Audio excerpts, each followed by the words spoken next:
Coming up next, it's the elephant in the living room. Yep, an award-winning documentary that takes on the controversial issue of people who keep exotic and dangerous animals as pets. We'll meet the star of the film.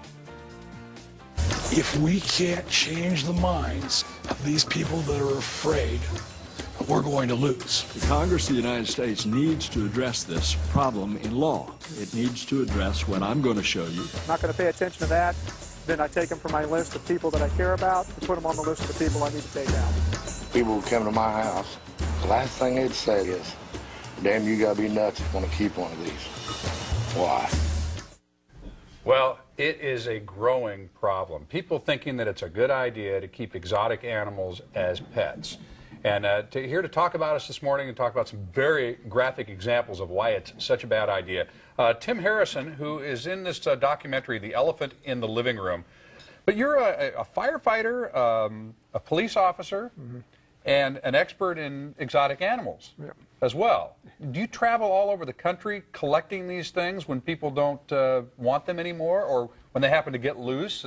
Yeah, a lot of times I kind of do some interventions. I come in, I help the people and the animals. I just don't go just to help the animals, it's the people too, as you'll see in the film. But yeah, I go all over the country. That's the sad part. And we need to stop this because it's becoming a situation now when people are signing death warrants either for themselves or the animals. And most of the time it's the animal that has to be put down because they have no place to go anymore. Now, I know you lost a friend here and a colleague because of an exotic animal. Yeah. Is that what got you into this, or did that just punctuate the problem for you? That just punctuated the problem. I've been doing it since 1973 in high school, working for a zoo vet, and we just started going out doing a few calls here and there, maybe a python loose or something like that, 4 or 5 calls.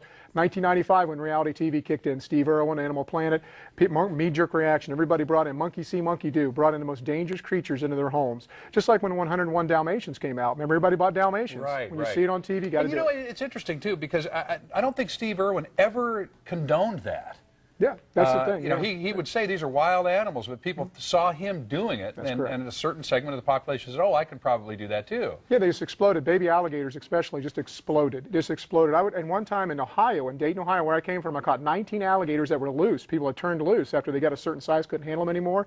In 1 year, and 10 in Cincinnati. It was 29 alligators in that area of Ohio. Grief. That's more than they had in Florida. Now tell me about the friend that lost his life because of one of these animals. It was a gentleman who was a Dayton firefighter who was a friend of mine, actually a colleague, and he was bitten by a rhino viper, which happened to be in his own home, and he was killed by the rhino viper. I had to go back into that house and catch that rhino viper to bring it out. It's a sad situation, a very scary situation for me. I also lost another friend constricted to death by a python in Cincinnati, who was actually bigger than I was. Holy smokes. Yeah. Now, it's not just snakes and reptiles and so forth. It's the big cat problem. Yes.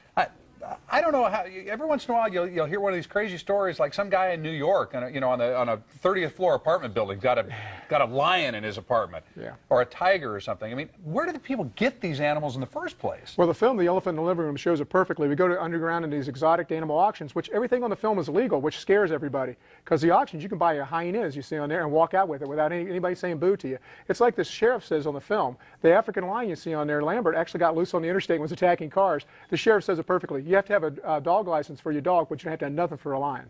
Oh, it's just mind-boggling. Yeah. All right, the Elephant in the Living Room, as we said, is doing very, very well, and you are going to screen it Saturday night up at Lions, Tigers, and Bears up in Alpine.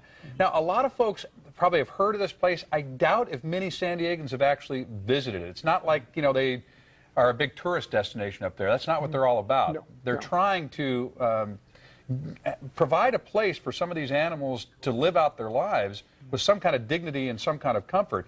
But it's a home of last resort. Absolutely, and that's what I'm here for. I'm here to promote them, also to promote the DVD, but also to promote them mostly, because they just got another bear in named Liberty, who just got in, that's the Fishing and Wildlife Service here in California rescued.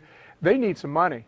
And that's what I'm here for. Please, whatever you do, come out and see us Saturday night. I'll be there. Come and ask me some questions. After you see the film, you're going to have a lot of questions because it's an emotional roller coaster ride where I want everybody to take a ride on. All right, Lions, Tigers, and Bears, Saturday night. Come out and see Tim Harrison.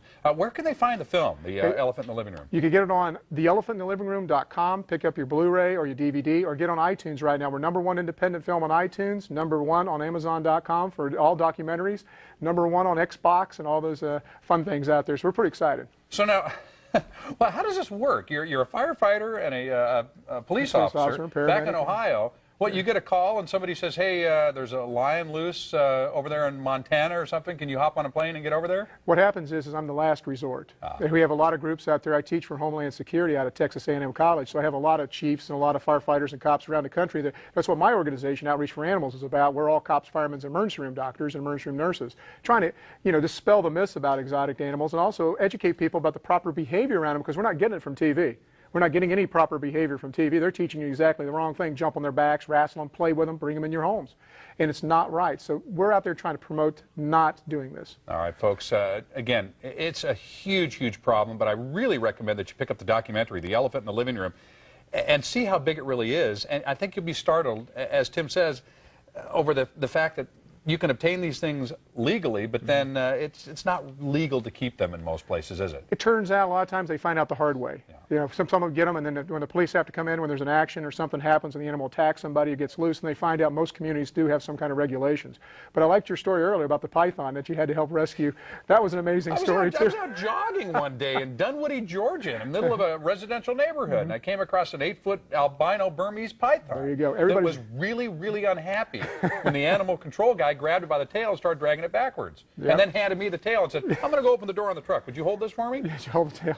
That's a typical story, and that's what we want to try to stop now. It's not fair for the snake, and it's not fair for you. All right. Hey, thanks for the good work you're doing. And that goes for being a firefighter and a police officer and taking care of the exotic animals, and hopefully, keeping them where they need to be out in the wild. That's exactly right. Not having to go to places like lions and tigers and bears, but thank goodness they're there. That's right. All right. Up next.